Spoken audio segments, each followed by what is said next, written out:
Vlog 51. Aujourd'hui, on parle d'objectifs et on s'en va entraîner ma cliente Nancy. Let's go! 1, 2, excellent. On traque, doucement. 2, le dos serré tout le temps. On traque, doucement. 1. Alright, fait que là, je suis avec ma cliente Nancy qui se prépare pour la compétition CPA. C'est quoi, Montréal Summum, hein? Je pense que c'est ça. Ouais, on n'est pas sûr du nom. Mais bref, c'est dans 7 semaines. Donc, c'est ça, aujourd'hui, on fait un workout bas du corps en phase sur toute la chaîne postérieure, ischio-fessier. Et c'est ça, ça fait 3 ou 4 ans qu'on travaille ensemble. Nancy et moi, on a fait des championnats canadiens, championnats provinciaux, je crois. Et c'est ça, fait que le workout, on va commencer avec des low pulley kickback, être sûr de bien activer au niveau des fessiers. Puis dans le fond, là-dessus, ce qu'on veut, c'est garder les abdos tight et pas basculer le bassin, puis que le bas du dos embarque. Fait que tu veux juste que ce soit le fessier qui travaille et non le bas du dos comme on voit souvent, donc ça donne rien de monter trop haut. Fait que c'est ça, puis après ça, ça va faire des triceps sur le leg curl. Prends le temps de contracter en bas, doucement. 1, 2, 4 autres, doucement montant. 1, 2, un dernier, let's go. 1, 2, excellent. Quand on fait le mouvement aussi, on va voir, on fait une rotation externe du fémur, ça va raccourcir le grand fessier qu'on veut aller travailler. Fait que le fessier, les grands fessiers ont comme fonction de faire l'extension de la hanche, de l'abduction aussi, fait qu'on va faire rotation externe aussi qui est un mouvement, puis on va faire extension de la hanche et abduction ensemble pour vraiment maximiser le recrutement du fessier.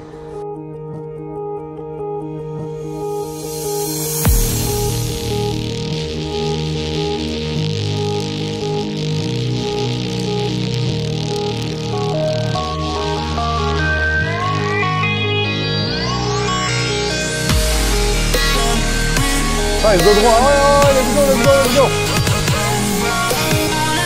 2, 3, 5. Ça. Ouais, 5. Squeeze.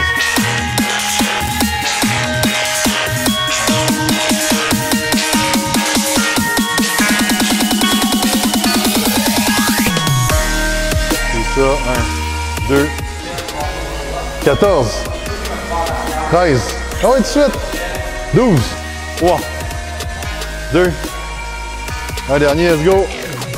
Excellent. Ouais, fait que le concept de l'entraînement, ce qu'on va faire, c'est un tricep, qu'on a fait un exercice d'activation pour les fessiers, là on fait un tricep. On va faire leg curl, flexion de genou, fait que l'ischio-jambier comme fonction de faire de la flexion de genou et de l'extension de la hanche. C'est intéressant d'incorporer les deux quand on fait dans le même entraînement. On va faire le leg curl, où on fait la flexion de genou. Après ça, on a un Romain deadlift avec les bandes élastiques. Habituellement, le deadlift roumain, ça va être dur du genou jusqu'à la mi-cuisse à peu près. Puis en haut, il n'y a pas vraiment de tension. Donc, ce qu'on fait avec les bandes élastiques, c'est qu'on met de la tension quand on va faire une antéversion du bassin où le fessier va être vraiment activé. Fait qu'on focus vraiment là-dessus à la fin. Et on va avoir un bon stretch au niveau du ischio-jambier. Puis après ça, on va finir avec un hip thrust au sol, le dos au sol en fait. Et dans le fond, ce qu'on veut, c'est travailler une extension de la hanche avec les ischios et les fessiers. Fait qu'on fait 8 répétitions, 12 répétitions et 15 répétitions pour le triceps. Colle ton bassin, squeeze, let's go. Serre ça. Tiens-les là, tire tes orteils. Tiens-les là, faut pas que ça bouge, Nancy. Let's go. Tiens-les. Excellent, good job.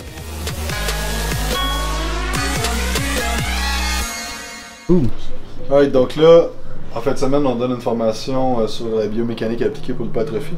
Donc là, ce qu'on va faire, c'est qu'on va faire un tour des slides, et on va parler des concepts aussi. Et c'est ça, fait qu'une fois par semaine ou 2 semaines, on essaie de se réunir puis parler d'un sujet en particulier, que ce soit la nutrition, la biochimie, l'entraînement, bioméc, programmation, etc. Donc c'est ça, fait qu'aujourd'hui, on regarde biomécanique appliquée pour l'hypertrophie.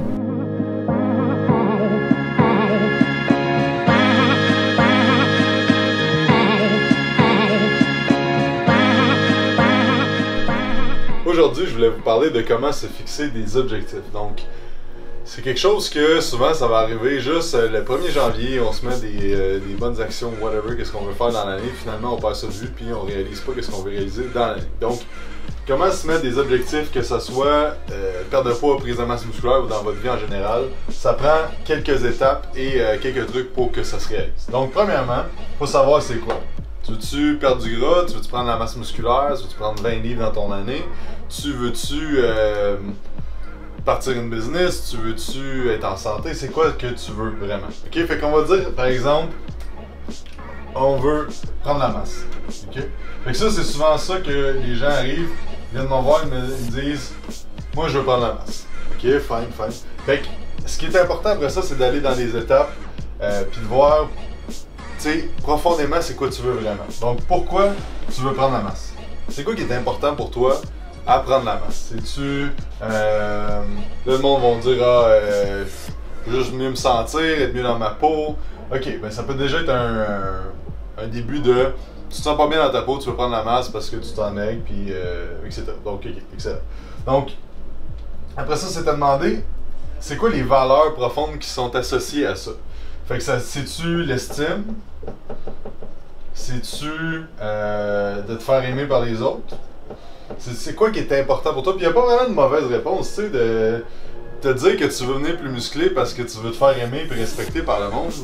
Et trois quarts du monde, c'est ça. Donc, ça veut dire que le respect, c'est important pour toi. Fait que de te mettre en ligne, c'est quoi les mots, les valeurs qui sont importantes pour toi. Okay? Fait que là, on va le faire pour l'entraînement, mais ça peut être, exemple, que dans ta vie, mettons pour ta job, tu sais pas si tu aimerais ça changer de job ou whatever, tu peux faire cet exercice-là qui s'appelle l'échelle des valeurs. Et je plug en même temps l'Académie du potentiel illimité où j'ai appris ça. Donc, mettons, ben, tu as la valeur financière, tu as la valeur de liberté, puis tu as la valeur d'amour, tu as la valeur de progression, si on veut, de devenir une personne meilleure. Donc, après ça, tu te demandes, qu'est-ce qui est le plus important pour toi? Est-ce que je peux avoir de l'argent sans être libre?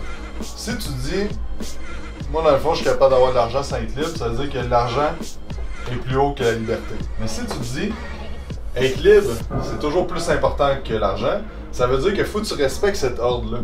Si te faire aimer, c'est plus important, se faire aimer puis aimer les autres, c'est plus important qu'être libre, ça veut dire que ta première valeur, c'est ça, ta deuxième, c'est liberté. Si ta progression, tu te dis, est-ce que je peux être libre sans progresser? Oui. Est-ce que je peux être aimer les autres sans progresser? Oui. Est-ce que je peux faire de l'argent sans progresser? Oui. Ça veut dire que la numéro 3, c'est l'argent, puis la numéro 4, c'est la progression. Donc, chaque décision que tu vas prendre, c'est important que tu respectes cet ordre-là, que l'amour soit en premier, la liberté en deuxième, puis l'argent en troisième, parce que sinon, tu vas toujours être malheureux. Dans ce cas-ci, si la personne focus à faire plus d'argent, elle va jamais se sentir accomplie puis jamais heureuse parce que il manque de l'amour puis de la liberté.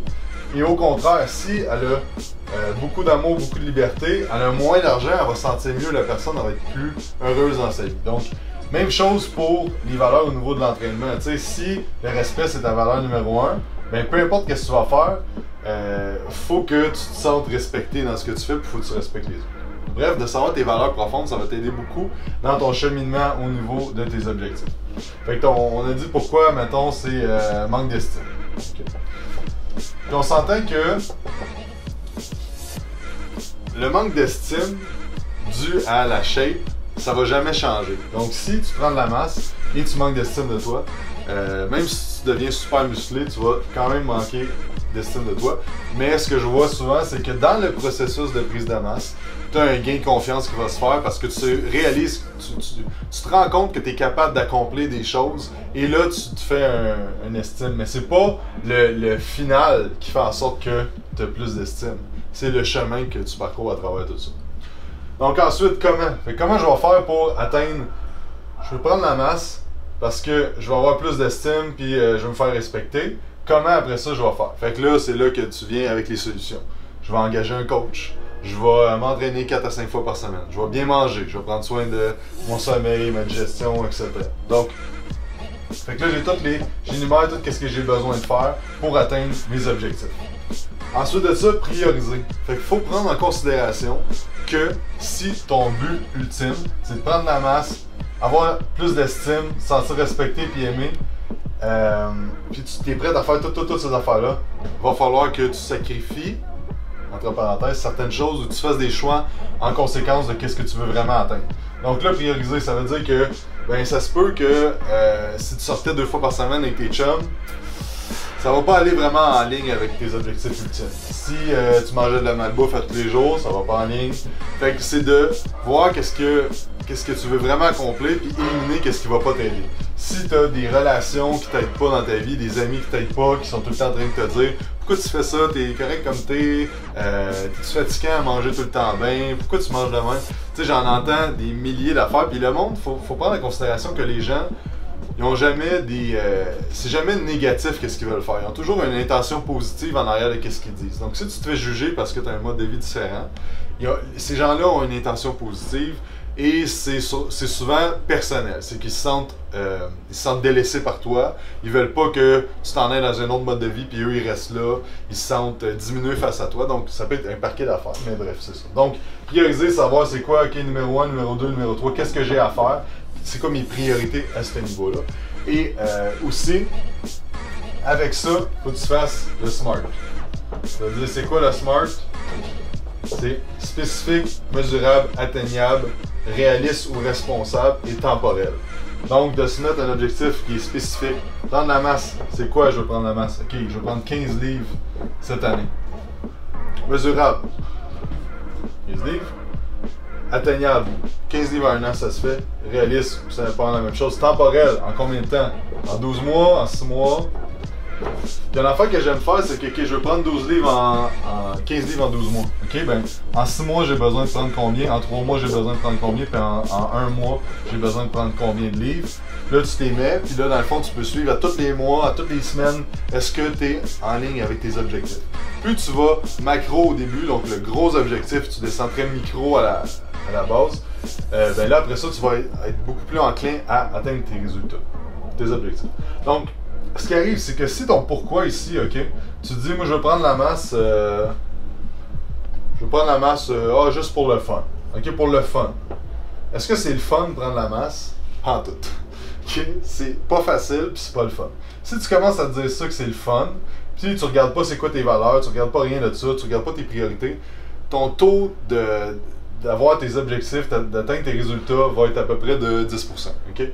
Si tu as une bonne génétique, tu vas l'atteindre, sinon ça ne marchera pas. Donc c'est vraiment important de te demander pourquoi, de regarder tes valeurs, de voir comment tu vas y arriver, puis de prioriser tout ça.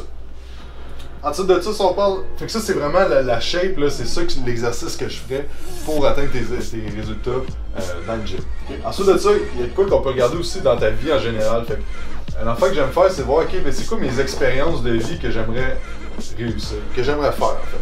Fait qu'on s'entend que le but dans la vie, il y a beaucoup de monde qui veulent avoir beaucoup d'argent, mais pourquoi ils veulent avoir de l'argent? C'est pour vivre des expériences. C'est rarement pour avoir 1 million dans ton compte de banque, c'est pas ça que tu veux, c'est vivre comme un millionnaire, ça veut dire c'est faire ce que tu veux quand tu veux. Donc c'est des expériences. Fait que, en faisant cet exercice-là, en faisant tout ça, puis après ça aller voir les expériences que tu veux vivre, tu vas te rendre compte que tu n'as pas nécessairement besoin de beaucoup d'argent des fois pour vivre ces expériences-là. Ensuite de ça, les apprentissages, qu'est-ce que tu vas apprendre dans ta vie? Qu'est-ce que tu as toujours voulu apprendre, puis que tu veux-tu apprendre à jouer de la guitare, à chanter, à danser, à dessiner, peu importe qu'est-ce que tu veux faire. C'est important de se mettre des objectifs d'apprentissage pour toujours évoluer. Parce que l'humain est une créature d'évolution. Si tu n'évolues pas, tu vas devenir dépressif. Okay? Pourquoi que les gens en fin de vie deviennent dépressifs? C'est parce qu'ils apprennent rien de nouveau. Ils ne stimulent pas leur cerveau et tout ça. Donc l'apprentissage, c'est vraiment quelque chose de super important pour être heureux. Et ça a été prouvé à maintes et maintes reprises au niveau des recherches. Vivre des expériences puis apprendre des choses, ça va t'amener beaucoup de choses. Et la dernière affaire, c'est la contribution. Si on regarde tout le monde qui fait vraiment beaucoup d'argent dans la vie, à un moment donné, ils n'ont plus vraiment d'objectifs, donc ils commencent à te donner beaucoup aux gens. Le Dalai Lama a dit, si tu veux être heureux, rends les autres gens heureux. Okay? Rends les autres heureux. Donc, plus tu contribues, plus tu vas te sentir bien, puis tu vas être heureux. Tu n'as pas besoin de donner... de nourrir l'Afrique comme un con ou whatever, mais de contribuer, fait que dire qu'est-ce que je veux dans ma vie, de contribuer à qui, à quoi. Ça peut être ta famille, mais ça peut être soit de choisir une organisation que tu donnes l'argent toutes les années, que tu vas faire du bénévolat. Puis ces affaires-là, ça vaut beaucoup plus que t'acheter un gros char ou whatever. Si vous avez donné déjà à des gens, vous savez qu'à quel point c'est le fun de donner. Et c'est ça. Fait que la contribution, c'est important de rentrer ça dans vos objectifs aussi. Fait que, qu'est-ce que tu veux comme expérience, apprentissage, contribution? Fait avec tout ça, si tu fais cet exercice-là 1 à 2 fois par année, tu t'écris tes objectifs après ça sur un tableau, tu laisses ça pas loin, soit dans le fond de ton écran d'ordi, soit sur une feuille où ce que tu déjeunes le matin pour les voir à tous les jours. ça va vraiment changer ta vie au niveau de l'atteinte de tes résultats. Une autre affaire aussi, c'est de prioriser dans ton horaire un moment pour atteindre ces objectifs-là. Donc, par exemple, tu veux t'entraîner 4 fois semaine, mets-les dans ton horaire puis fais-les. Donc, la différence entre le monde qui atteint leur objectif et le monde qui ne l'atteigne pas, c'est les actions. Donc, un coup, tu as fait tout ça, après ça, il faut que tu passes à l'action puis tu le fasses.